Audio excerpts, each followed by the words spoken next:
बिस्मिल्लाहिर्रहमानिर्रहीम। Today we are going to discuss acid rain. Acid rain का मतलब होता है कि it is the rain water containing sulphuric acid and nitric acid. तो ये सल्फ्यूरिक एसिड और नाइट्रिक एसिड आता कहाँ से? Which are formed from the oxides of sulphur and nitrogen present in the air as pollutants and has a pH value of 4 to 5। तो acid rain उस चीज़ को बोलेंगे, उस रेन वाटर को बोलेंगे when it is pH is 4 to 5 and when it contains sulfuric acid and nitric acid. Where these two acids are formed, they are formed from the oxides of sulfur and nitrogen. How oxides and nitrogen enter into the atmosphere, we will see in coming with the passage of time. So formation of acid rain, कैसे बनता है acid rain?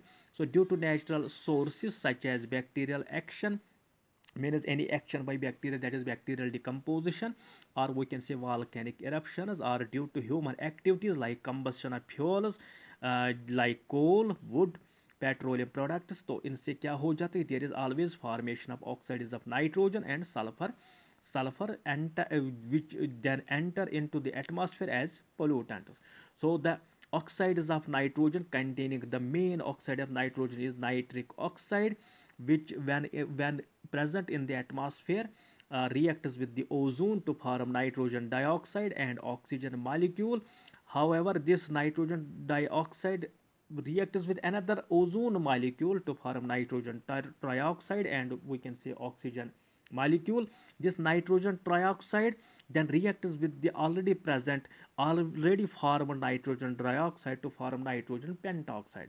This nitrogen pentoxide then react with the water vapors present in the atmosphere to form nitric acid.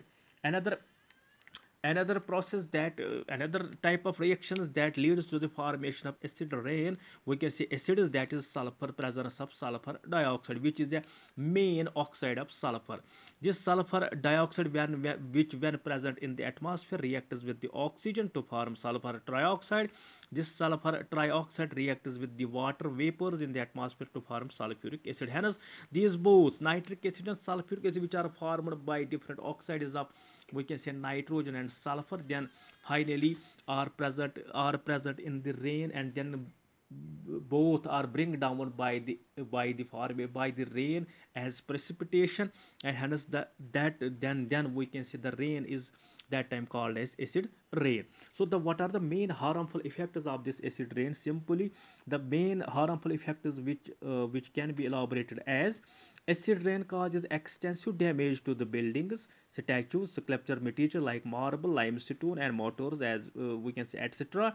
Calcium carbonate is a marble, is a main constituent of marble. When it reacts with the sulfuric acid in the acid rain, to bring down a chemical reaction which leads to the formation of calcium sulfate with the release of carbon dioxide and water. Hence, the main component group of the marble, that is calcium carbonate, is released as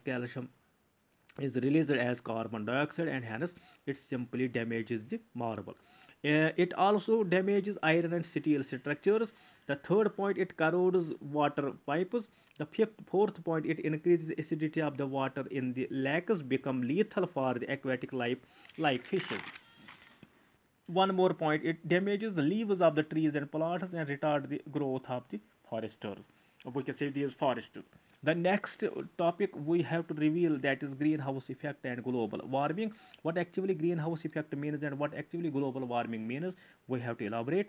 The increasing amount of carbon dioxide in the air may result in the warming of the earth's surface, and thus we can say a drastic change will be in the climate.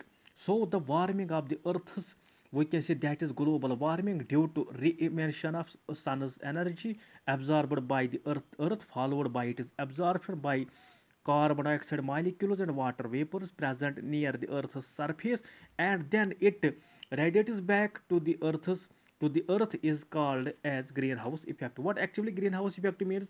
The radiations that has come from the sun are highly energetic, that they simply are absorbed by the earth's surface. When the earth's surface, when there is we can say rise in temperature on the surface, the radiations are emitted by the earth's surface. But these radiations which are emitted by the earth's surface are with low frequency or with high, we can say this wavelength, but low frequency, and they are not allowed by the carbon dioxide to we can say in the rest part of the atmosphere. They have been reflected, they are absorbed by the, we can say, these carbon dioxide molecules and water vapors, and are reflected back to the earth's surface. So the trapping of these radiations is called as greenhouse effect.